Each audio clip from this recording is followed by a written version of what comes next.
Hey guys, welcome back to another video. This is Benspective. We're going to be diving in the topic that's shaken up the auto industry. Why are car manufacturers losing billions of dollars on electric vehicles despite all the hype with EVs? EV sales are behind expectations, so what's really going on? Let's break it down. First off, let's talk about slower than expected adoption.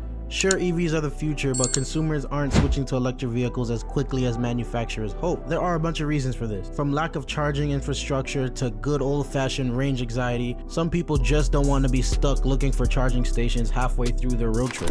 Next, we have high production costs. Building an electric vehicle is extremely expensive, mostly because of the batteries, and when sales are low, it's harder for manufacturers to bring those costs down through mass production. So they're bleeding cash trying to get these cars off the assembly line. Then there's the whole supply chain challenge. Batteries require materials like lithium and cobalt, which have been short supply for who knows how long.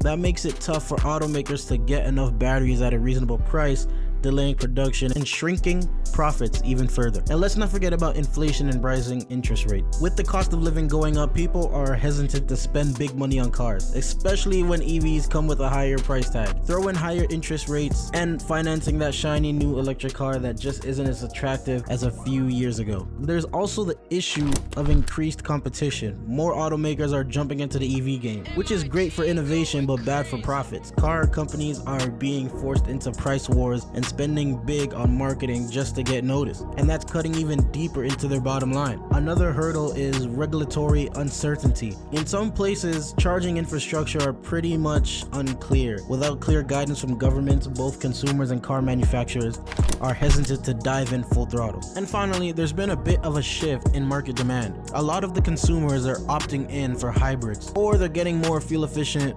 gas-powered vehicles instead of going full throttle into EV vehicles. It's like they see hybrids as a safer bet in this transitional period. So to sum it all up, car manufacturers are kind of stuck in a tough spot. They invested billions into EV production, but low sales and high costs and other challenges are keeping them from seeing that return on their original investment. It's a tough road ahead, but as technology improves and consumers warm up to the idea of buying an EV vehicle, maybe things can turn around in the future, but I highly doubt it. What do you guys think? Are electric vehicles the future, or is it still a long way to go before they can take over the market? Drop your thoughts in the comments below, and if you enjoyed today's video, don't forget to like, subscribe, and hit that notification bell so you don't miss out on future content. This was Benspective, and I'm out.